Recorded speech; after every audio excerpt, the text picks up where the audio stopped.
மூதுரை. பாடல் 26. மன்னனும் மாசறக் கற்றேனும் சீர்தூக்கின் மன்னனில் கற்றோன் சிறப்புடையன் மன்னருக்குத் தன் தேசம் அல்லால் சிறப்பில்லை கற்றோருக்குச் சென்ற இடமெல்லாம் சிறப்பு. கருத்து.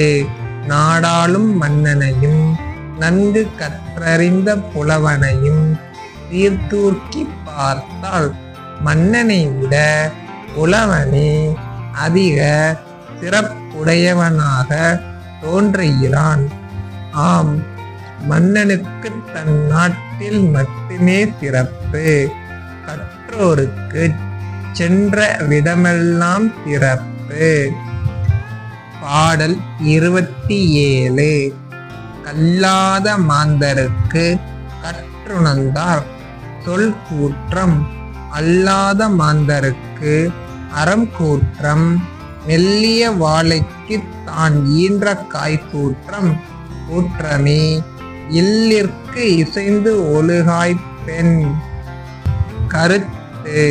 கல்வி அறிவற்ற மக்களுக்கு கற்றறிந்தோரின் சொற்கள் யமனைப் போல துன்புறுத்தும். அறத்தின் வழியே நடக்க விரும்பாத மக்களுக்கு அறமே யமனாகத் தோன்றும். வாழை மரத்திற்கு அது ஈன்ற வாழைக்குலையே யமனாக முடியும். குடும்பத்திற்கு இசைய நடந்தொழுக விரும்பாத பெண் அவ்வீட்டிற்கே யமனாக வந்து முடிவாள். பாடல் 28. சந்தன மின் குரடு தான் தேய்ந்த காலத்தும் சந்தனம் குறைபடாது. ஆதலால் தம் தம் தனம் சிறியர் ஆயினும் தார்வேந்தர் கெட்டால் மனம் சிறியர் ஆவரோ மற்று.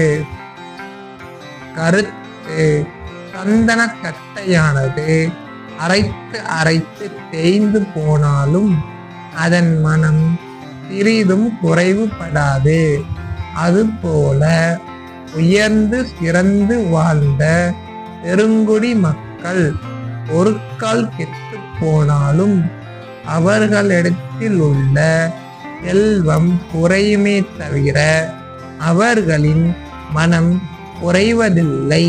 பாடல் 29.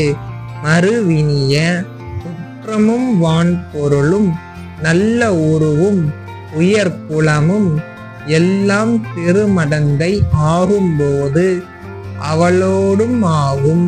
அவள் பிரிந்து போம்போது அவளோடும் போம். கருத்து. அளவு கடந்த பரிந்தினரும் உயர்ந்த குலமும் சிறந்த தோற்றமும் பிற நலன்களும் செல்வமும் வந்து சேரும்போது தானே வந்து சேர்ந்துவிடும். அது பிரிந்து போகும்போது அவை அனைத்தும் தானாகவே ஒளிந்து போய்விடும். பாடல் 30. சாந்தனையும் தீயனவே செய்திடினும் தாம் அவரை ஆந்தனையும் காப்பர் அறிவுடையோர் மாந்தர்.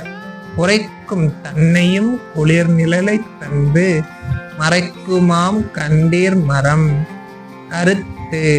செழித்து வளர்ந்த மரமானது தன்னை வெட்டி வீழ்த்துகின்ற மனிதனுக்கு அது தரையில் விழும் வரை குளிர் நிழலை தந்து அவன் களைப்பை போக்கும். அதுபோல தன் அறிஞர்கள் தமக்கு இமை செய்து வருபவர்களுக்கு தாம் சாகும் வரை நன்மைகளையே செய்து மடிவர்.